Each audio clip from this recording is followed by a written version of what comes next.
President Schill, your President's Advisory Committee on Preventing Anti-Semitism and Hate recently disbanded after 7 Jewish members of the committee, including its co-chair and a university trustee, resigned in protest of your caving to the encampment's demands. You and your administration had cited the creation of this committee as proof you are working to counter anti-Semitism. But 3 faculty members you appointed to it had objected to the committee's very creation in a letter that downplayed anti-Semitism and defended the phrase "from the river to the sea." At least 2 of them have supported BDS efforts against Israel. Question: why did you believe it was appropriate to appoint faculty members who have defended and made excuses for anti-Semitism and oppressed and opposed the committee's purported mission of combating anti-Semitism? Thank you for your question, Congressman Walberg. The number one, I'd like to just address the premise of your question. The 7 members who resigned from the committee resigned for 2 reasons. They were unable to reach consensus about what anti-Semitism was. How could they reach consensus if you have people already having made clear statements that were anti-Semitic, that spoke for BDS and said that "from the river to the sea" is a good statement? And they resigned because they were not consulted with respect to the negotiations. Surprise, they surprise. did not resign. I'm sorry. Let me ask you, will you commit to keeping off those type of members of a committee if you reconstitute this committee as you say you're going to do? I will be appointing to the task force that we are going to create faculty, staff, administrators who I believe are committed to fighting anti-Semitism and as committed to fighting anti-Semitism as I am. We'll be watching. President Schill, one of the advisory committee members, Jessica Winiger, has been a leader of academic boycott efforts against Israel.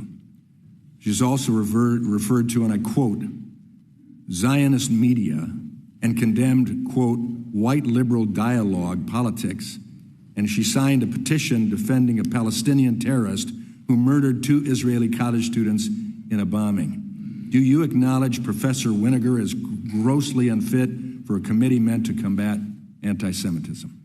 I do not believe in the BDS movement. I am in print against it at my previous university, and I will not be discussing individual faculty members or their writing. So you won't say that a person like her, let's forget her name, but a person with her principles will not be on this commission? I will be appointing people to the committee who are committed to fighting anti-Semitism. Your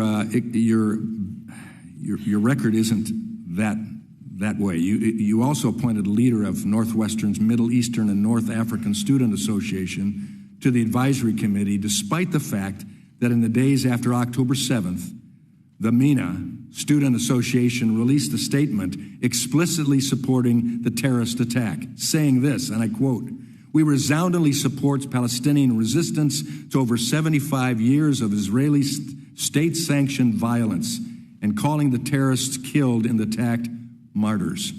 Do you agree these comments are shocking and beyond the pale?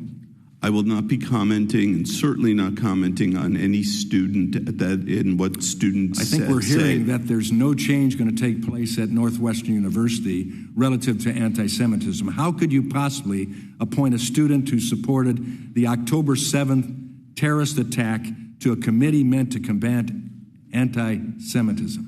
I'm not going to comment on the speech of our students or our faculty or our staff. What I will say is that committee was a committee that wasn't just anti-Semitism. We tried to do something which actually turned out to be impossible. We saw that very clearly. Let me just finish this. I think we've heard your response.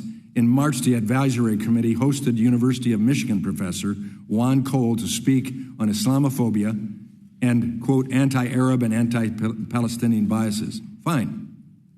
But Cole has made numerous anti-Semitic statements, including claiming that Israel, quote, was founded on a formal racial supremacist principle that Jews must rule the state And that quote, "The only thing that Palestinians and their sympathizers can do to make Zionists happy is to bend over and allow themselves to be royally screwed." What kind of committee on anti-Semitism invites an anti-Semite like this to speak? And with that, sadly, I end my questioning. I yield back.